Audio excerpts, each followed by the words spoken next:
The wealthiest cowboy in Montana had survived stampedes, gunfights, and ruthless winters. But he never imagined that buying one slice of apple pie would make powerful men want him dead. The moment he asked one simple question. Who baked this? Every sound inside the Silver Ridge diner disappeared. Coffee cups froze in midair. A little girl stopped laughing. An old rancher quietly removed his hat and whispered. "Son, if you value your life, finish your pie and ride away." Ethan Carter looked around the room, confused. He had traveled hundreds of miles searching for prize cattle, not trouble, yet every face inside the diner looked frightened. No one answered. Not because they didn't know. Because everyone knew exactly who had baked the pie. And everyone believed the woman who made it wouldn't live to see another winter. Ethan calmly placed his fork on the table. "I only asked who baked the pie." Still. Silence. The elderly waitress slowly wiped the counter with trembling hands. "Please, mister, let it go." "Why?" "You don't understand." "Then help me understand." Before she could answer, the diner door opened. Two wealthy strangers stepped inside wearing expensive black coats that didn't belong anywhere near a cattle town. Their eyes immediately landed on Ethan's half-eaten pie. Then they looked toward the frightened waitress. Without saying a word, they turned around and walked back outside. The entire room seemed to breathe again. Ethan had spent years reading people during business deals. Those men hadn't entered for lunch. They had entered to make sure nobody talked. Now he wanted answers more than ever. Finally, an elderly rancher leaned closer and spoke so quietly that only Ethan could hear. "If you're stubborn enough to meet her." He paused. "Ride east until you reach Willow Creek. There you'll find a small ranch with a broken white fence. The woman you're looking for is Emma Brooks." He hesitated before adding one final sentence. "But if those men see you talking to her, don't expect to come back alive." Ethan thanked him, left money on the table, and walked outside. The two strangers were gone. Only fresh horse tracks remained in the dirt. Instead of feeling afraid, Ethan smiled. Fear had never stopped him before. As owner of the largest cattle ranch in 3 counties, Ethan Carter had earned every dollar through hard work, impossible risks, and countless sleepless nights. Money had made him successful. Loss had made him cautious. His parents had died when he was 19. His younger brother had disappeared during a cattle drive years later and was never found. Since then, Ethan trusted facts, not rumors. And today's rumor made no sense. Why would an entire town fear a woman who baked apple pies? An hour later, Ethan crossed Willow Creek. Golden leaves danced across the water while afternoon sunlight painted the valley with warm colors. Hidden among old oak trees stood a lonely farmhouse. The barn leaned dangerously to one side. Several fence posts had collapsed. The roof desperately needed repairs. Yet colorful wildflowers surrounded the front porch as though someone refused to let hope disappear. A woman was kneeling beside a small vegetable garden. Her faded blue dress had been stitched together so many times that almost every patch told its own story.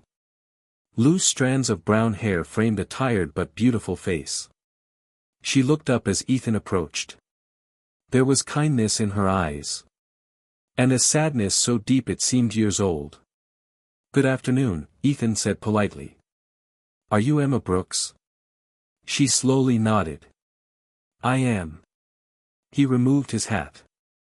"I believe you baked the finest apple pie I've ever tasted." Emma stared at him in surprise. For several seconds she simply blinked. Then she laughed softly.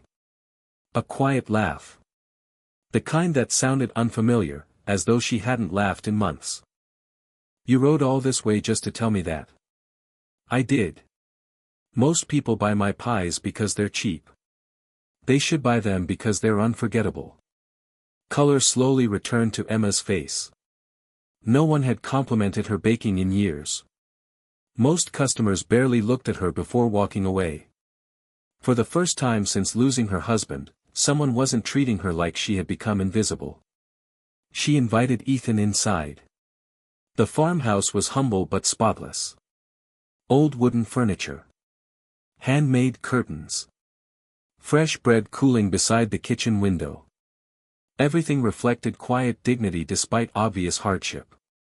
On the fireplace sat a framed photograph of Emma beside a smiling cowboy. "My husband," she said gently before Ethan could ask. "Thomas?" She nodded. "He passed away 4 years ago when part of the barn collapsed during a storm." "I'm sorry." "So was I." Neither spoke for a moment. Outside, the wind rattled the old windows. Finally Emma poured 2 cups of coffee. "I've been trying to keep the ranch alive ever since." "Alone?" She smiled. "Someone has to." Ethan noticed unpaid bills stacked neatly on the kitchen table. A pair of worn work gloves rested beside them. Nothing in the house suggested laziness. Only relentless effort. As they talked, Ethan casually asked, "Has anyone tried buying your ranch?" Emma sighed.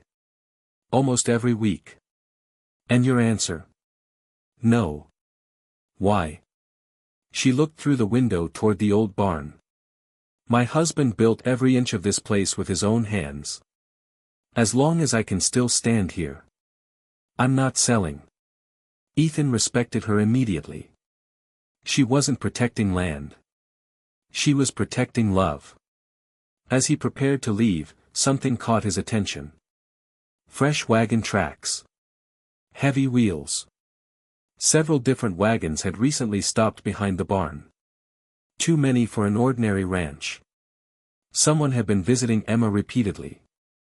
And judging by the deep tracks, they weren't taking "no" for an answer. That evening Ethan rode straight to the county records office. After hours of searching dusty property maps, one forgotten document changed everything. A confidential geological survey revealed that the hills surrounding Emma's ranch contained signs of an extremely valuable mineral deposit. Several pages had been ripped out. Deliberately. Before Ethan could read further, the office door slowly opened. The same 2 strangers from the diner walked inside. Their leader smiled coldly. "You've become very interested in Emma Brooks." Ethan calmly folded the report. "Maybe." The man stepped closer. "Walk away." "And if I don't?" The stranger leaned forward until only inches separated them. "Then tomorrow morning." He smiled. "You'll arrive just in time to watch her ranch burn." For the first time that day, Ethan realized the apple pie had never been the real story. Emma Brooks was. Ethan didn't waste another second. The moment Victor Langford's men disappeared into the darkness, he sprinted outside, jumped onto his black stallion, and raced toward Willow Creek with everything he had. The cold night air cut across his face as thunder rolled over the valley. From miles away, he saw it. Orange flames rising into the sky. No. He dug his heels into his horse. The stallion charged faster than ever before. By the time Ethan reached Emma's ranch, half the barn was already burning. Terrified horses kicked against their stalls. Chickens scattered through the smoke.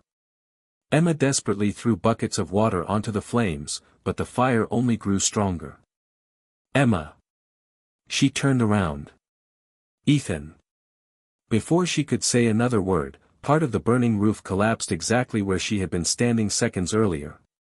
Ethan lunged forward, grabbing her arm and pulling her clear just in time. The roof crashed to the ground with an explosion of sparks. Together they rushed inside the burning barn. One frightened horse remained trapped beneath a fallen beam. The smoke became almost impossible to breathe. "Ethan, leave it." He ignored her. Using every ounce of strength he had, Ethan lifted the burning timber just high enough for the horse to escape. A second later, the entire roof collapsed behind them. They barely made it outside alive. Emma watched her barn burn with tears streaming down her face. It was the last thing Thomas built. For the first time in years. She cried. Not because she had lost a building. Because she felt she was losing the last piece of her husband. Ethan silently placed his coat around her shoulders. I promise you. I won't let them take anything else. The next morning, Sheriff Collins finally arrived. He looked over the burned barn for less than 5 minutes. Probably lightning. Ethan stared at him in disbelief. There wasn't a single storm. Accidents happen. What about the footprints behind the barn? The sheriff shrugged. They don't prove anything. Then he mounted his horse and left. Emma looked defeated. They always say the same thing. What do you mean? Every time something happens. No one investigates. Ethan's instincts screamed that something was terribly wrong. A sheriff didn't ignore obvious evidence. Unless. He already knew who started the fire. Instead of arguing, Ethan quietly rode to the neighboring county and hired retired U.S. Marshal Samuel Hayes, a man famous for exposing corrupt officials. Unlike Sheriff Collins, Hayes believed facts before excuses. After examining the burned barn, he knelt beside a broken lantern hidden beneath the ashes. He smiled. This wasn't an accident. What is it? Railroad oil. Ethan frowned. Railroad oil? Hayes nodded. Only one company in this region uses this mixture. That company was secretly owned by Victor Langford. The fire had been planned from the beginning. But Hayes uncovered something even more shocking. Several days later, while studying courthouse records, he discovered dozens of ranches surrounding Emma's land had quietly been purchased over the last year. Every deed eventually led back to companies controlled by Victor. Only Emma's ranch remained. She was the final obstacle. Still, one question remained unanswered. Why was her land so valuable? That answer arrived unexpectedly. While helping repair the farmhouse floor, Ethan accidentally dropped his hammer. The loose wooden boards shifted. Something hidden beneath them caught his attention. Emma knelt beside him. I've never seen that before. Together they lifted the old floorboards. Underneath lay a small iron box covered in dust. Inside rested several letters. A weathered map. And Thomas Brooks' personal journal. Emma's hands trembled as she opened the first page. The final entries had been written only days before Thomas died. If anything happens to me, never sell this ranch. Someone discovered what lies beneath these hills. I hid the original survey where only someone who truly loves this land will ever find it. Emma covered her mouth. He knew. Ethan carefully unfolded the old map. It pointed toward an abandoned silver mine several miles into the mountains. Marked with a single red X. That evening, someone was already watching the farmhouse. Hidden behind the trees, Victor lowered his spyglass. So, they found the journal. One of his men asked. What now? Victor smiled. We stopped them before sunrise. The following morning Ethan, Emma, and Marshal Hayes rode toward the abandoned mine. The trail wound through narrow cliffs and towering pine forests. After several hours they reached the entrance. Inside, decades-old wooden supports creaked with every step. The map eventually led them to a collapsed tunnel. Hayes noticed strange tool marks on one wall. This cave has been opened recently. Ethan pushed aside loose rocks. Behind them, he discovered a small metal chest. Emma slowly unlocked it using a tiny brass key hidden inside Thomas's journal. The chest contained the missing geological survey. Every missing page. Official government seals. Detailed maps. And proof that one of the richest gold deposits in Montana lay directly beneath Emma's ranch. Suddenly, a gunshot echoed through the mine. The lantern shattered. Darkness swallowed everything. Victor's voice echoed through the tunnel. I appreciate you finding the documents for me. Several armed men surrounded them. Hayes reached for his revolver. Too late. Another outlaw struck him from behind. He collapsed unconscious. Victor smiled as two men grabbed Emma. You've been a very stubborn widow. Emma struggled. Let me go. Victor looked at Ethan. You had every opportunity to walk away. You should have taken it. He ordered his men to tie Ethan's hands. Then Victor lit a stick of dynamite. He placed it beside one of the mine's old support beams. When this tunnel collapses, everyone will believe it was another unfortunate accident. The fuse hissed.